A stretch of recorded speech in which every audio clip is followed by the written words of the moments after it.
안녕하세요. 오늘의 테슬라 뉴스입니다. 자, 오늘 테슬라는 321.55달러로 마감했고요. 전일 대비 1.77%의 하락으로 마감하게 되었습니다.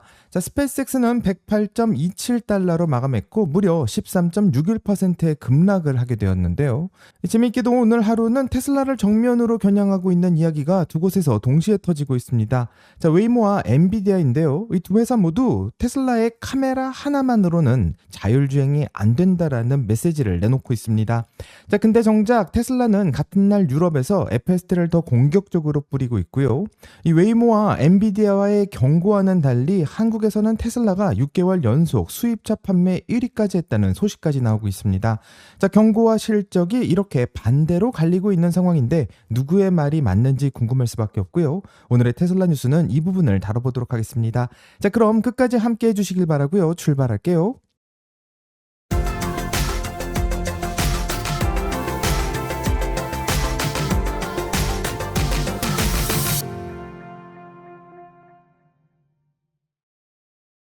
자, 먼저 시장의 전체 분위기부터 한번 확인해 본다면, 자, 뉴욕 증시는 사상 최고로 마감했고 S&P와 다우도 나란히 최고 기록을 새로 쓰고 있는데 AI 관련 기술주들이 7월에 부진을 딛고 한꺼번에 반등하고 있는 상황입니다. 자, 근데 정작 AI 진영 안에서는 좀 충격이 하나 나오고 있는데요. 바로 구글의 모회사인 알파벳의 주가가 장중 한때 5.4%까지 빠지는 일이 있었는데, 이유는 구글에서 27년간 근속으로 일했던 수석 과학자 제프 딘을 포함해 구글의 AI 연구를 이끌고 있던 핵심 인력 4명이 한꺼번에 회사를 떠나겠다고 밝히고 있기 때문입니다. 자, 이들은 디스커버리 루프라는 새 회사를 차리겠다고 말하고 있는데, 구글이 창업 투자자로 참여하고 있는 우호적 결별이라고는 말하지만 시장은 일단 인력의 이탈 자체를 AI 경쟁력의 훼손 신호로 받아들이면서 알파벳의 시가총액이 한때 1,900억 달러가 증발하는 일이 벌어졌습니다. 자, AI 업계 전체가 사람과 기술 두 가지 축에서 동시에 흔들리고 있다는 것을 보여주는 일이라고 생각하는데요. 또 이번 주 일정도 한번 짚어본다면 이 8월 6일 목요일에는 스페이스X의 대규모 락업 해제가 예정되어 있고, 바로 이 락업 해제 때문에 오늘 스페이스X의 주가가 왜 이렇게 빠졌는지 확인할 수 있습니다.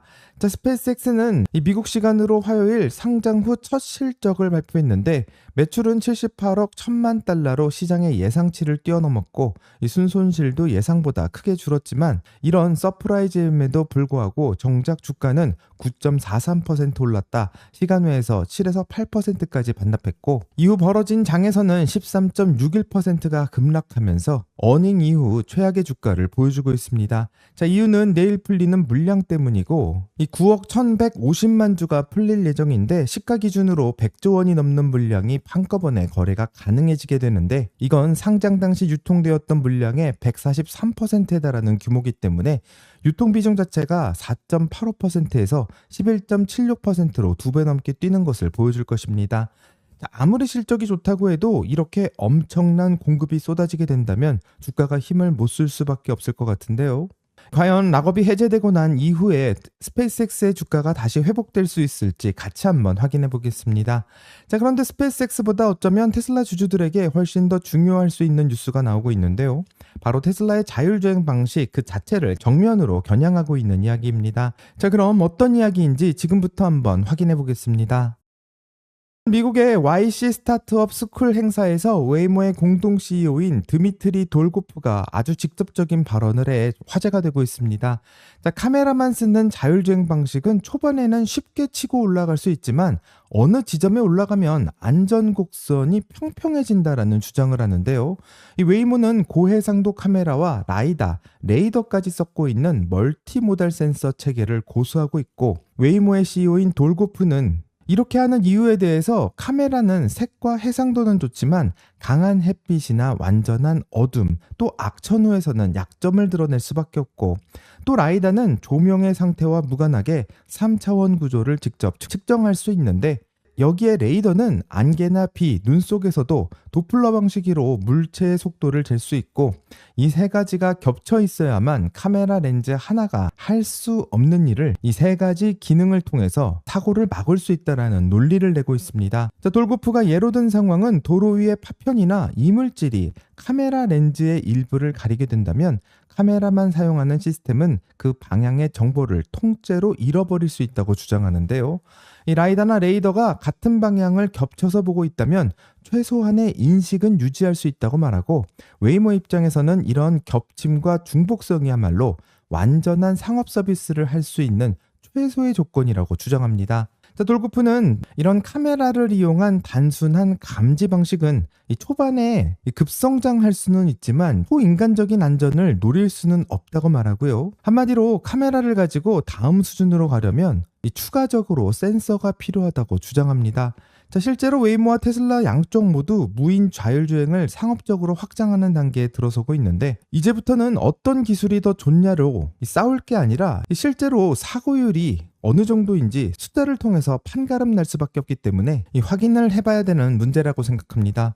공교롭게도 같은 날 엔비디아도 비슷한 메시지를 내고 있는데요. 엔비디아의 공식 계정에서는 알파마요2 슈퍼라는 로보택시와 자율주행용 모델을 공개했고, 이 모델은 상용화 단계라고 명시하고 있으며 360도 인식과 고차원 주행 판단, 자동 추론 라벨을까지 얹은 개방형 추론 모델이라고 설명합니다. 한마디로 자율주행차를 직접 만들지 않는 엔비디아가 이 다중 센서를 다룰 수 있는 모델을 만들어 놨으니 자율주행이 하고 싶다면 엔비디아의 툴을 이용해서 개발하라고 메시지를 던지고 있는 건데요. 이 엔비디아 입장에서는 사업적으로 매우 유리한 방향이고, 이 테슬라를 뺀 나머지 자율주행 회사들이 엔비디아의 소프트웨어를 사용한다면 이 회사들은 카메라뿐만 아니라 라이다와 레이더 이런 모든 데이터를 처리해야 되는데, 그만큼 연산의 칩과 컴퓨팅 인프라가 훨씬 더 많아지고 필요하다라는 뜻으로 해석할 수 있고, 당연히 엔비디아의 인프라를 원하게 될 것입니다. 재미있는 건 엔비디아는 로보택시 회사가 아니라 칩과 소프트웨어를 파는 회사고요. 그런데 계속해서 알파마요2 슈퍼를 공개하고 있다는 것은 이 멀티모달 데이터를 처리를 원하는 고객사들이 엔비디아에게 요청을 하기 때문에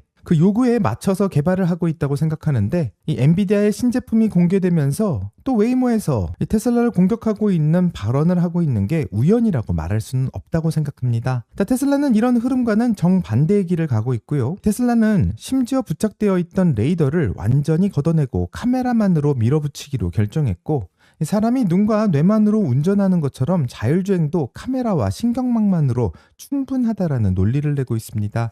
웨이모는 테슬라의 방식이 하드웨어 비용에서 절약을 할 수는 있지만 이 성능에 한계가 있다고 말하고 있는데요. 반대로 테슬라는 그 성능의 한계가 문제가 아니라 데이터의 양이 문제라고 말하고 있습니다. 테슬라 입장에서는 카메라만 쓰게 된다면 하드웨어 원가가 낮아질 수 있으니 이 수백만 대의 양산차에 자율주행 기능을 사용하는데 효과적이고, 반면 라이다까지 얹은 멀티모달 방식은 장비의 값이 비싸지기 때문에 이 대량 생산은 힘든 반면 안전성에 대한 입증이 쉬워서 이 규제 당국의 승인을 상대적으로 쉽게 통과할 수 있게 됩니다. 한마디로 테슬라는 더 빨리 확산하기 위한 전략을 쓰고 있고, 이 웨이모는 얼마나 안전하다라고 증명하기 쉽냐를 목표로 하고 있는 것 같은데요. 그럼 테슬라는 웨이모와 엔비디아와는 다르게 왜 이렇게 정반대 방향으로 가고 있는지 지금부터 한번 확인해 보겠습니다.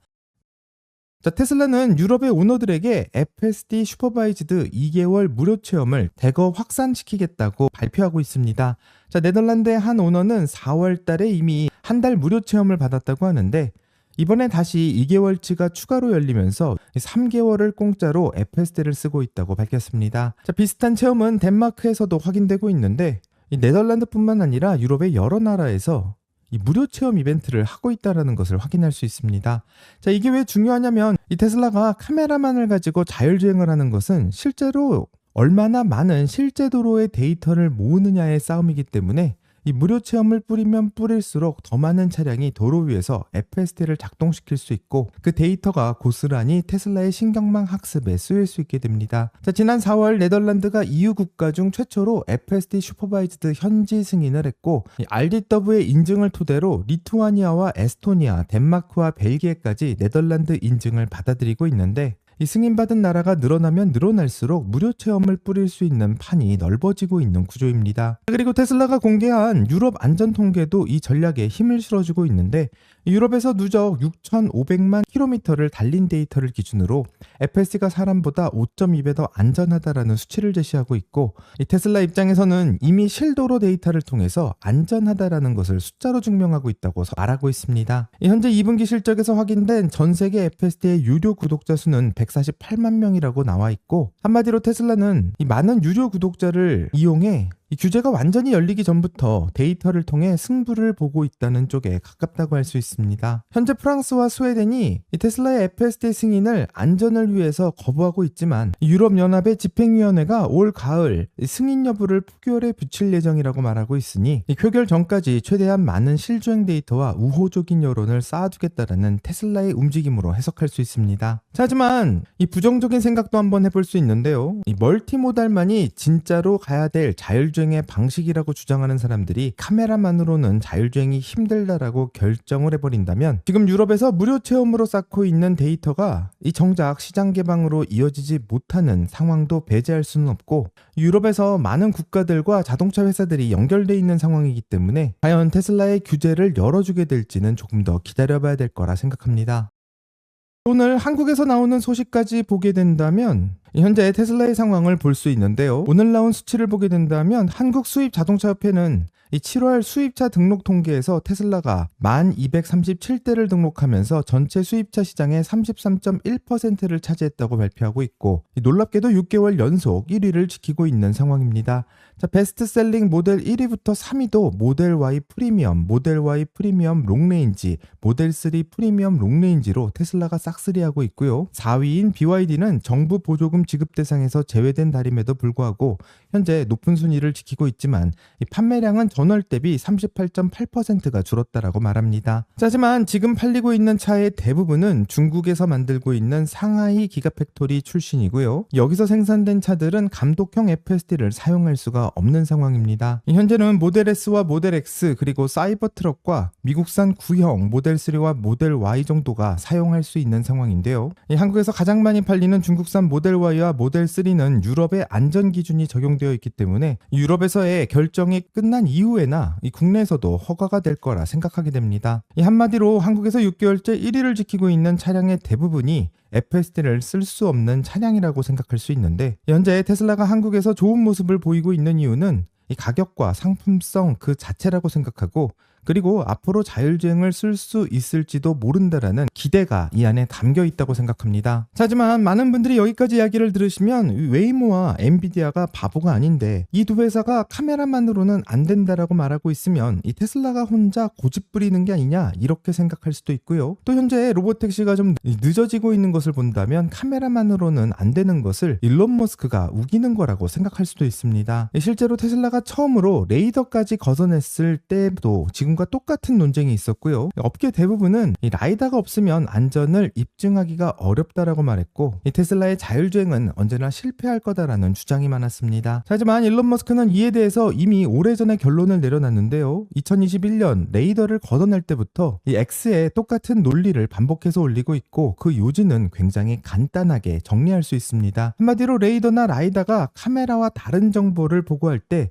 둘 중 무엇을 믿어야 하냐고 말하는데요. 일론 머스크가 말하고 있는 센서 상충의 문제이고 실제로 테슬라는 2021년 봄 공식 블로그를 통해 왜 테슬라 안에서 레이더를 제거했는지 그 이유를 밝히고 있는데 이 레이더와 카메라가 어긋나는 순간 이 시스템이 둘 중 하나를 억지로 고르면서 오히려 잘못된 제동이나 오작동으로 이어졌다라는 이야기를 했고 이 문제는 테슬라 측에서 트집을 잡는 게 아니라 꽤 논리적인 문제라고 할 수 있습니다. 이 자동차라는 것의 특성상 시속 100km로 달리는 이 차들이 많은데요. 이 차는 1초에 약 28m를 이동한다고 생각할 수 있고 이 속도에서 카메라는 전방에 아무것도 없다라고 판단하는데 이 레이더에서는 물체가 있다고 감지하게 된다면 시스템은 그 찰나에 둘 중 하나를 골라야 합니다. 자, 센서를 하나 더 얹었다고 이 상충되는 상황 자체가 사라지는 게 아니라 오히려 상충이 발생할 지점이 더 늘어나게 되는 셈인데요. 일론 머스크는 실제로 이런 상충들 때문에 웨이모가 고속도로를 잘 못 달리는 것이라고 주장한 적도 있습니다. 하지만 반박도 만만치 않고요. 웨이모 입장에서는 이런 센서의 상충이 발생했을 때 어떤 센서를 신뢰할지는 이미 확률적으로 그리고 상황별로 정교하게 설계할 수 있다고 주장하고 이로 인해서 안전이 깎이는 것은 아니라고 주장하고 있습니다. 자, 웨이모에서 어떻게 주장하든 테슬라는 이미 압도적인 양의 실주행 데이터로 그 주장을 뒷받침하고 있고 테슬라의 감독형 FSD는 이미 누적 100억 마일을 돌파하고 있는 상황이고요. 일론 머스크가 스스로 완전 무인주행에 필요하다고 밝혔던 그 기준치를 넘기고 있습니다. 반면 웨이모나 엔비디아의 진영은 실제 무인 상태에서 검증한 주행거리는 한참 못 미치는 상황이고 실제로 테슬라의 자율주행을 통해서 쌓이고 있는 실주행 데이터의 양은 오히려 가속 중이며 이 테슬라가 카메라만으로 자율주행을 못할 거다라는 이런 논리들은 현재 숫자로 확인되면서 잘 된다라는 것을 알 수 있게 합니다.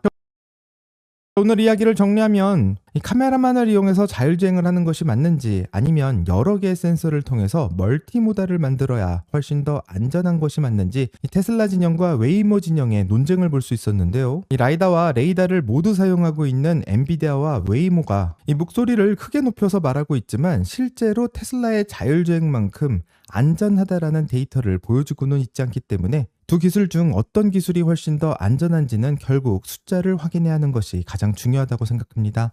자, 오늘의 테슬라 뉴스의 구독자 여러분들은 이 두 회사의 주장 중 어떤 게 훨씬 더 맞는 방향이라고 생각하시는지 궁금하고요. 댓글을 남겨주시면 같이 더 이야기를 나눠보도록 하겠습니다. 여기까지 오늘의 테슬라 뉴스고요. 오늘 영상이 도움이 되셨다면 구독과 좋아요 그리고 알림 설정 부탁드립니다.